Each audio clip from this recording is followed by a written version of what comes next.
बिस्मिल्लाहिर्रहमानिर्रहीम। अस्सलाम वालेकुम दोस्तों, आप देख रहे हैं Ahmad village food secret.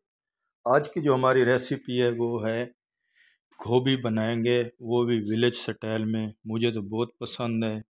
Village वाले जो बनाते हैं, मैं भी काफ़ी कोशिश करता हूँ, लेकिन विलेज स्टाइल की जो गोभी होती है बिल्कुल सादा, ज़बरदस्त, लाजवाब होती है। चलो शुरू करते हैं। कढ़ाई ले ली मैंने। मेरे पास एक फूल गोभी का था, उसको मैंने अच्छे से वॉश करके काट के रख दिया है। ठीक है।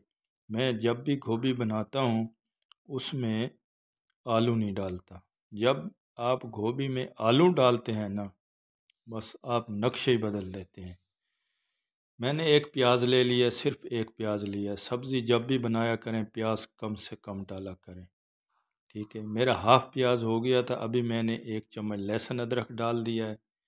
प्याज को ज़्यादा ब्राउन नहीं करना। अभी मेरे पास 2 अदद टमाटर थे, वो मैंने ऐड कर दिए हैं। इसका अच्छे से मसाला बनाएंगे।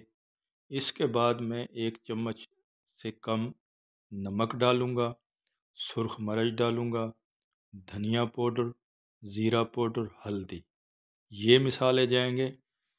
गाँव में तो दोस्तों ये ज़ीरा पाउडर, धनिया पाउडर ये भी नहीं डालते, फिर भी इतनी मज़ेदार गोभी बनती है, यकीन माने बस उंगलियां चाटते रहेंगे। अच्छे से मसाला हमारा भून चुका है। अभी इस टाइम आके मैंने एक फूल जो गोभी काटा था वो मैंने डाल दिया। अच्छे से मिक्स करके मैं इसको बिल्कुल हल्की आंच पे ढाँप के रख दूंगा।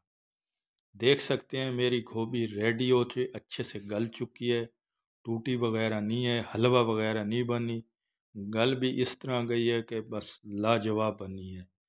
तो दोस्तों उम्मीद करता हूँ आज की मेरी जो रेसिपी है आपको ज़रूर पसंद आई होगी। देख सकते हैं मैं एंड पे गरम मसाला थोड़ा सा छिड़का है, अगर पसंद करते हैं छिड़क लें। अभी धनिया डालेंगे। चैनल को ज़रूर सब्सक्राइब करिए, बेल आइकन ज़रूर दबाइए, लाइक ज़रूर किया करें, हमारी हौसला अफजाई होती है। कोई मसला मसाइल हो, कोई इंसान है गलती हो जाती है, कमेंट में ज़रूर इजहार किया करें, बताया करें।